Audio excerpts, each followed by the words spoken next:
You know the downside of not getting enough sleep? Let me tell you, it is a scary long list. I'm a health reporter, and every week I see a new study.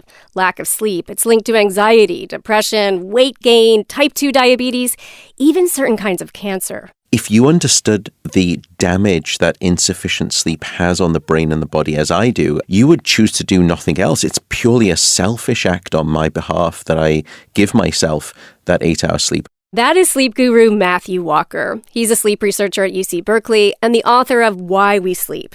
He has made it his mission to convince the world that sleep is important. What is it that you found over the years that really gets people's attention? I think it's different facts for different populations. For example, sometimes I'll go and speak to a lot of Fortune 500 companies where there is a large dominance of sort of type A males in the audience. One of the first things I usually say in those speeches is regarding testicles, that men who sleep 5 to 6 hours a night have significantly smaller testicles than those who sleep 7 hours or more. In addition, I'm sure that gets their attention. It's the best opening that I've found yet. Testicles is probably one of the best hooks for maintaining people's attention. You hook them with small testicles. Yep. So clearly, all kinds of things can happen to you if you don't get enough sleep. But scientists have also learned a lot about how to get those 8 hours in and how to improve the quality of our sleep. And it turns out that process starts from the moment you wake up. This is your NPR Life Kit for getting better sleep. I'm Allison Aubrey. I cover health and wellness here at NPR. And in this episode, we've got 5 things for you to do today to help you sleep better tonight.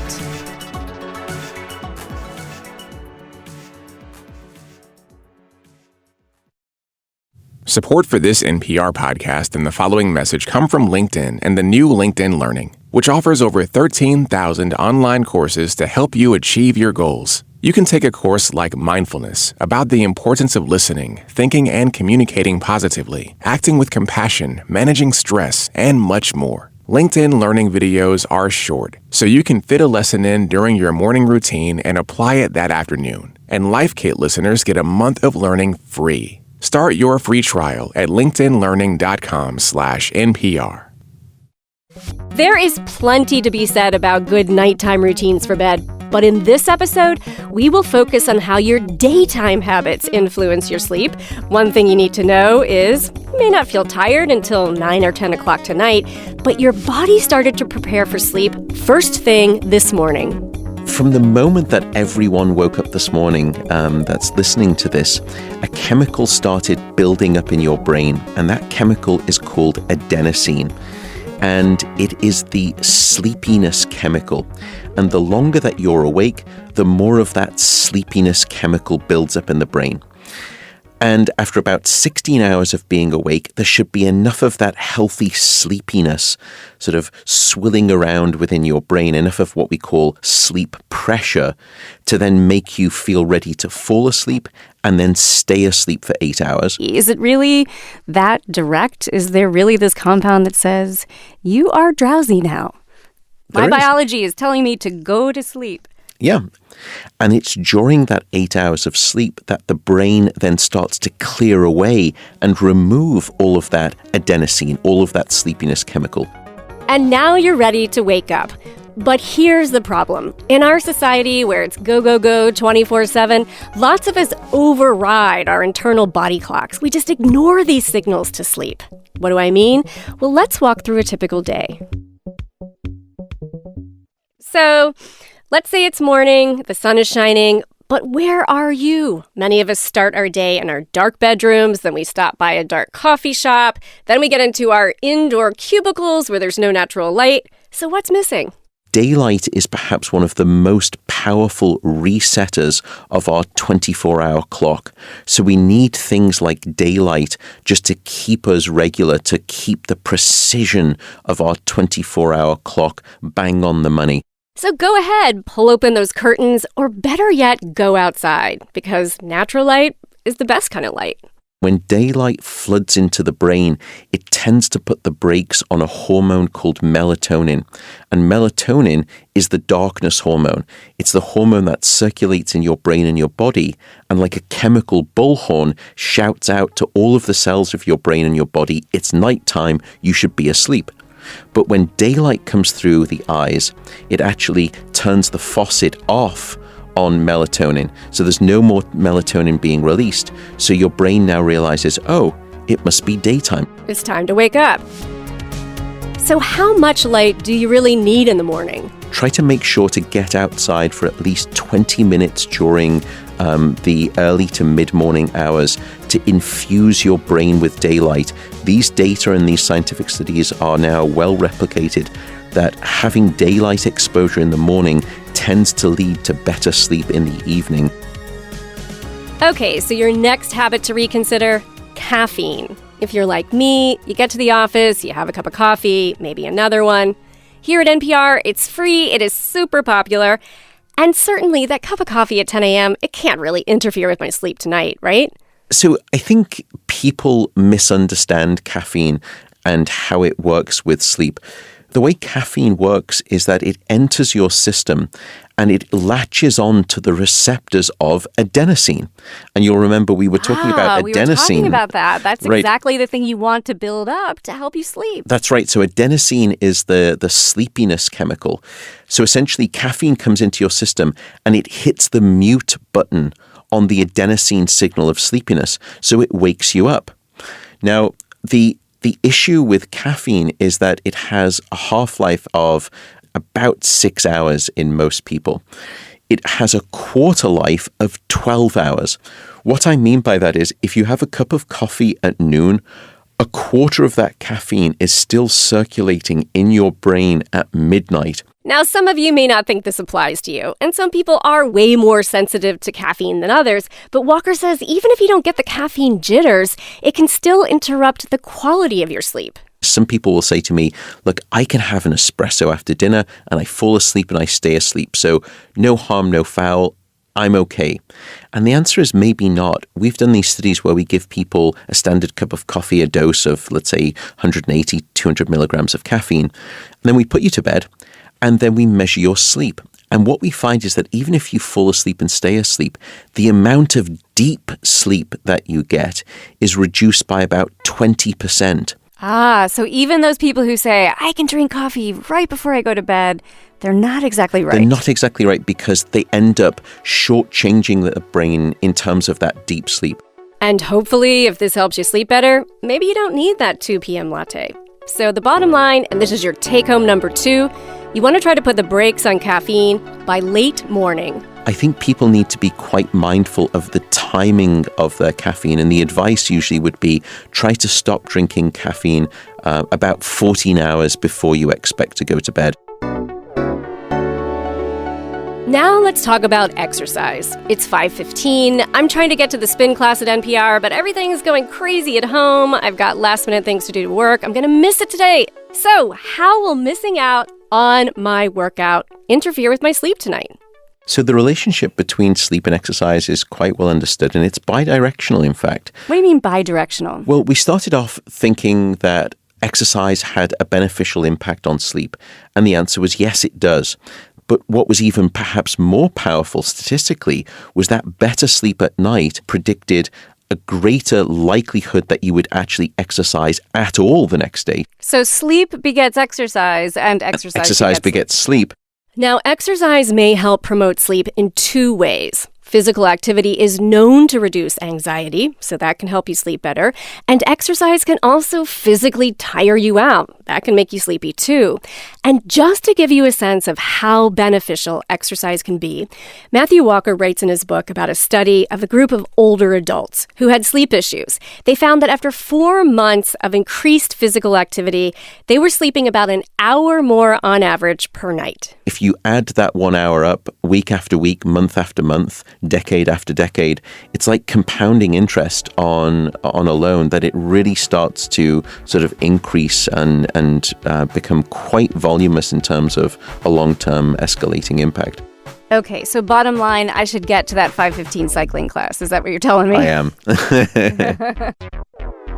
So one thing to keep in mind here is that you don't want to exercise too close to bedtime. It can be overstimulating. But the big takeaway here is exercise can help you get better sleep. Always try and get some exercise if you can for better sleep, but just try not to make it in the last 2 hours before you go to bed. Usually that can actually be, for some people, a little deleterious. Okay, so where does this leave us? We're going to get more morning light. We're going to cut back on caffeine. We're going to get to that 5:15 cycling class.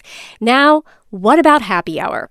I know a lot of us wind down in the evening with a glass of wine or a beer or two. So what's the skinny on alcohol and sleep? Many people see alcohol as a sleep aid. Unfortunately, it's one of the greatest misunderstood substances when it comes to sleep. It is not a sleep aid at all. It turns out that after an evening of drinking, Walker says our sleep can become fragmented, we tend to wake up more often, and our sleep can be less restful. Alcohol is a very good drug at blocking your dream sleep. Wow, so you don't even get the REM sleep when you're drinking alcohol? That's right, yeah. Or you get it, but you are shortchanged of a lot of it. This is why a lot of people will tell me, at the weekend, I had a bit too much to drink on Friday, and then I slept in late on Saturday morning, and I was having these bizarre dreams, and I don't know why. And the answer is this, that the alcohol was in your system for the first 6 or 7 hours whilst your liver and kidneys were trying to break it down. And during that time, no REM sleep or very little REM sleep. And when you finally get rid of the alcohol in your system, not only in the last few hours do you get the REM sleep that you were going to have, you get that plus a rebound where the brain tries to get back some of what it's lost. And that explains why you have these really bizarre, really intense dreams after a few too many drinks at night. And it's not just crazy dreams. Alcohol can get in the way of you consolidating new memories. You write about a study in the book where people were given, I think, 3 shots of vodka and orange juice, and they were asked to do some kind of memory task, memorize something. And the researchers found that the ability to memorize the material was greatly reduced when people in the study had something to drink. That was really eye-opening to me. It's frightening, isn't it? It's the sleep after learning that essentially hits the save button on those new memories. And what they found is that alcohol, if you disrupted sleep the first night after learning, it washed away about 50% of the memories. So you were only able to save 50% of what you learned rather than 100%. It's really shocking. I mean, it's almost like saying sleep can help you consolidate memory, but drinking alcohol, even having 2 shots of vodka, can almost counteract it. That's right. You're taking away sleep's benefit, that you are essentially inducing a state of sleep-impaired amnesia. But there's got to be some amount of alcohol that's okay. I mean, does this happen after only having, say, a glass of wine with dinner? Please tell me no. Sadly, it does. We can see it wine? even after. Yep. So we've done some of these studies where even just 1 glass of wine, you can see there is a blast radius on sleep. Wow. And that is really bad news for a lot of people. I think it's really important for me to say this. All I'm trying to provide you with here is the scientific data so that people listening can make an informed choice. I don't want to sound puritanical. Life is to be lived to an extent. It's all about sort of checks and balances. So just keep this information in mind, but also, just be relaxed about some things too. Okay, so now the day is coming to an end, and the last habit you might want to think about changing has to do with what you bring to bed with you. So I've got my laptop, I've got my iPhone, maybe I've got my iPad with me. I'm going to send one more work email, maybe binge on the last episode of my favorite show. What is wrong with this picture? So what's happening there is essentially you're just creating a state of stress. And that state of stress sort of translates biologically or physiologically to an activation of what's called your fight or flight branch of the nervous system. And it's that branch of the nervous system that actually needs to switch off for you to be able to fall asleep. Well, maybe I just want to read my novel on my iPad. I mean, that's not stressful. But I've heard that this blue light can be a problem. Is it? What we found with studies with one hour of iPad reading versus 1 hour of just reading in dim light with just a paper book, the iPad actually blocked the release of melatonin by 50%, 50. So you halved the amount of sleep timing chemical within the brain. Wow, that's really surprising. Was that surprising to you? Yeah, it was surprising. I think that the more surprising result was the timing of it. It wasn't just that the peak of the melatonin was blunted, but when that spike of melatonin arrived was actually 3 hours later into the night. In other words, all those devices in your bedroom can delay the onset of your sleep. And what you're really trying to do is wind down. So before you put your head on your pillow tonight, remember, falling asleep is a kind of complicated biological process, and it takes some time. So now your day really has come to an end. And Matthew Walker says you really want to aim to give yourself that 8-hour window every night. He says, think of it this way.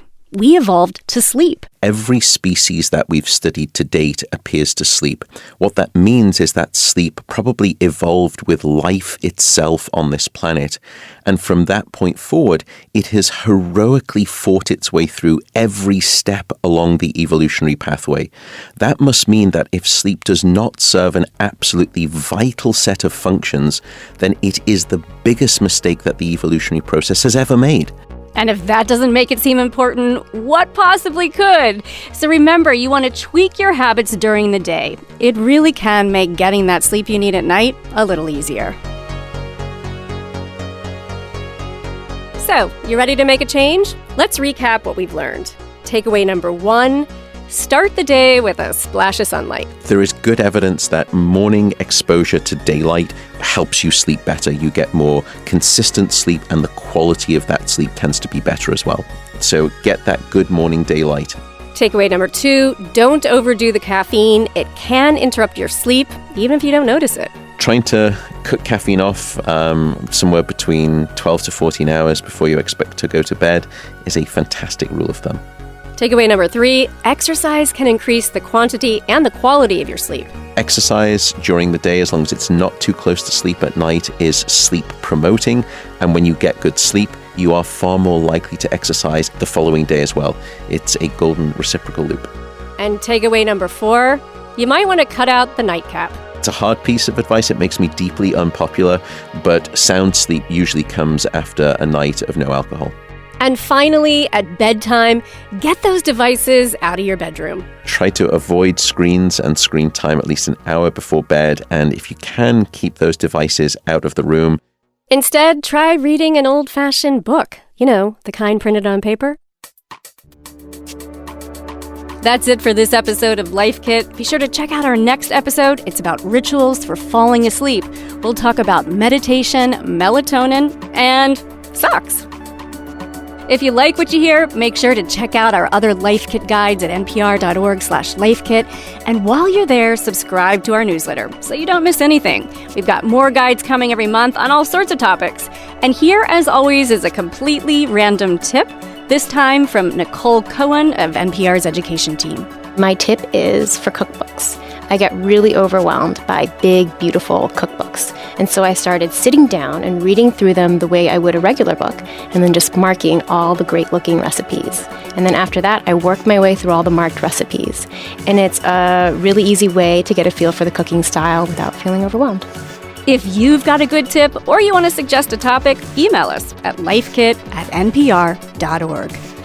Life Kit is produced by Sylvie Douglas, Elisa Escarze, Chloe Weiner. Megan Kane is our managing producer. Our digital producer is Carol Ritchie. Music by Nick Dupre and Brian Gerhart. Our project manager is Mathilde Piard. Neil Carruth is our general manager of podcast. And the senior vice president of programming is Anya Grundman. I'm Allison Aubrey. Thanks for listening.